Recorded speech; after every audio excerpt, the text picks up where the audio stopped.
January 29th, 1954. Near Kosciuszko, Mississippi. A baby was born. Her mother was 18. Unmarried. The father was known as Vernon Winfrey, but he was far away. Her name was Oprah Gail Winfrey. A shack with no electricity, no running water. Life meant drawing water from a well and using an outdoor toilet. No one could have imagined that 70 years later, this girl would become the world's first black female billionaire. Her grandmother, Hattie Mae, raised her. In early childhood, the Bible stood at the center of the few books they had. Reading aloud became the core of learning. Hattie Mae taught Oprah to read. Words have power. Learn the words. Oprah recited from the Bible from a young age. People at church were astonished. But poverty showed no mercy. At age 6, her mother took her in. Milwaukee, Wisconsin, urban poverty district. Her mother worked as a housekeeper from dawn to dusk. Oprah waited alone in a cramped apartment. She was lonely.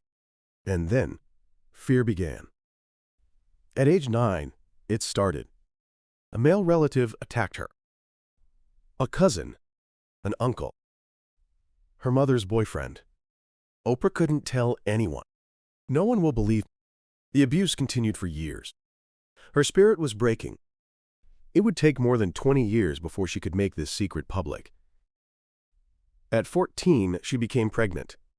The premature baby died shortly after birth in the hospital. From her hospital bed, Oprah stared at the empty crib. 14 years old, too young to be a mother. Something inside her shattered.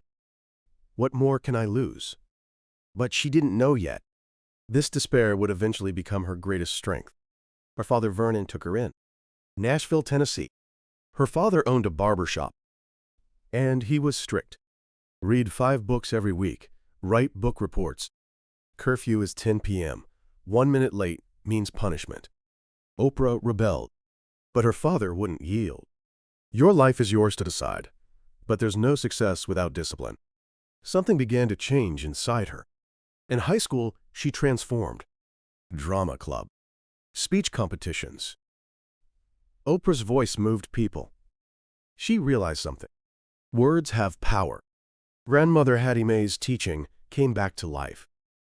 She won speech competitions. She played lead roles in theater. Teachers were amazed. This girl has something special. But Oprah herself wasn't yet certain. Age 17, Miss Black Tennessee.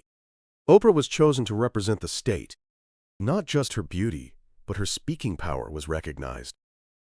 The local radio station, WVOL, called. Would you be a newscaster? A high school student as a newscaster. There was no precedent. Oprah hesitated. But her father's words echoed in her mind. Opportunity won't wait. She gripped the phone receiver. I'll do it. 1973. Age 19. Oprah became a newscaster at WTV-FTV. She entered broadcasting as a teenager, gaining experience on television news programs at a young age. The moment she entered the studio, she felt it. This is my place. But reality was harsh. The producer instructed her. Be more objective. Control your emotions. Oprah was confused. Control emotions? That's my strength. She tried to fit the mold. But deep inside, something resisted. Baltimore. A bigger market. Oprah thought it was a promotion. But it was the beginning of a trial. Reading the news. But her voice trembled. When reading tragic news, she cried. The producer was furious. Unprofessional. She was demoted. She cried in her room. What am I doing wrong? August 1978. The station moved her to a morning talk show. People are talking. It seemed like a demotion. But this was the turning point. Talk show. No script. No need to hide emotions. Oprah listened to her guests. And she cried. She laughed. She empathized. Viewers responded. She's just like us. Ratings skyrocketed. The producer was amazed. She has something special. Oprah realized, my weakness was actually my strength. 1984. An offer came from Chicago. AM Chicago, a low-rated morning show. But Chicago was the third largest market in America. The competition was Phil Donahue, the #1 talk show host in the nation. Everyone said, "You can't beat Donahue." Oprah hesitated. If she failed in Chicago, her career would be over. But something burned inside her. "If I don't take this challenge, I'll regret it forever." First broadcast. Oprah walked into the audience. She held the microphone and spoke to each person. "Tell me your story." The audience was stunned. On other talk shows, hosts stayed seated on stage. But Oprah was different. She stood at eye level with viewers. The broadcast ended. The phones wouldn't stop ringing. Viewer responses. "She's like our friend." 1 month later, ratings surpassed Donahue. September 1986. The Oprah Winfrey Show. National syndication. Broadcasting began on numerous stations. Millions of viewers. Oprah stood in the center of the studio. Tears welled in her eyes. Mississippi poverty. Abuse. Giving birth at 14. Everything came flooding back to her. But now she stood here, before viewers across America. This isn't just my story. It's every woman's story. Oprah's show was different. Sexual abuse. Racism. Poverty. She tackled topics everyone else avoided. And in 1986, she spoke about her past. "I was abused too. I experienced poverty, so I understand your pain." Viewers cried.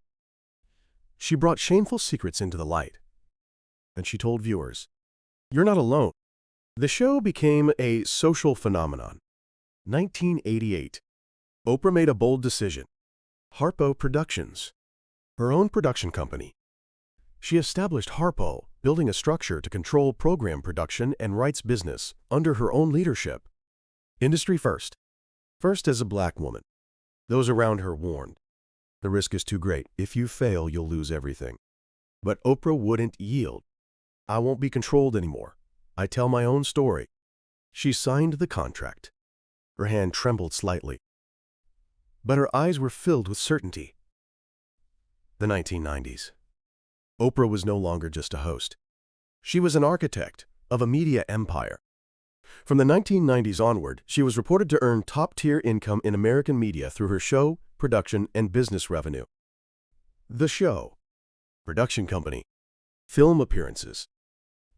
And she was looking toward the next step. O magazine. Launched in 2000, 1.5 million copies in the first year. And her own television network. OWN, the Oprah Winfrey Network. Her eyes still saw into the distance. Early 2000s. Forbes announced. Oprah Winfrey was reported as the first black woman to reach billionaire status.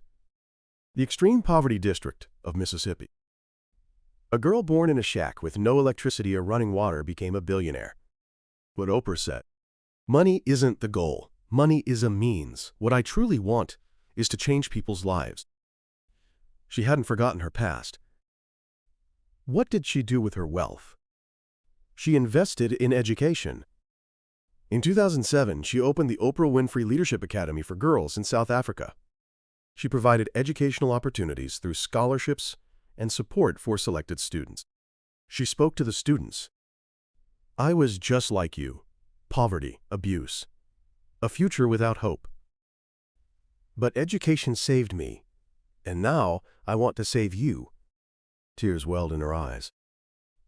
It was a gift to her past self. May 25th, 2011. The final episode of The Oprah Winfrey Show. 25 years. Over 500 broadcasts. Hundreds of millions of viewers. Oprah stood in the center of the studio. A full audience gave her a standing ovation. Tears streamed from her eyes. This isn't an ending, it's a beginning. She shifted her focus to OWN, the Oprah Winfrey Network, which launched in 2011. Her own cable television network, she was heading toward her next challenge. 2015. Oprah made a new investment. Weight Watchers, a weight loss program company. She had publicly shared her struggles with weight, and she turned that struggle into strength. After her investment, it was reported that the stock price increase significantly raised the value of her stake. But in February 2024, she stepped down from the company's board. She announced she would donate all her shares to the National Museum of African American History and Culture. It was a principled decision to avoid conflicts of interest, as she promoted the possibilities of medical obesity treatment. She spoke to millions of women. Your body is yours. There's nothing to be ashamed of. Her influence transcended finance. The 2020s. Recent estimates place her net worth in the billions of dollars. But numbers don't represent her true value. Her influence cannot be measured in money. Millions of people changed their lives through her words. They escaped poverty. They overcame abuse. They found their worth. Oprah is not just a billionaire. She's a symbol of hope. She's living proof that adversity can be transformed into strength. So what can we learn from Oprah's story? Adversity is not a weakness. It's the source of your unique strength. Oprah didn't hide her pain. She transformed it into power. Sexual abuse, poverty, discrimination. These didn't stop her. Instead, they sharpened her empathy. And that empathy moved hundreds of millions of hearts. One more thing. Success cannot be achieved alone. Oprah grew alongside her viewers. She didn't treat viewers as an audience. She treated them as companions. That's why people loved her. Finally, I want to ask you, adversity can break people, but it can also be transformed into strength. What was the most difficult experience in your life? How could you transform that experience into strength? Let me know your thoughts in the comments. Thank you for joining me on this journey. Oprah's story was a journey from poverty to media mogul. But this isn't just a success story. It's proof of a human being who transformed adversity into strength and moved the world through empathy. If you're facing difficulties, consider subscribing to this channel. Blueprint of Giants continues to explore the decisions and strategies of history's giants. I'll see you in the next story with new wisdom to share. Don't forget to hit the like button. Until next time.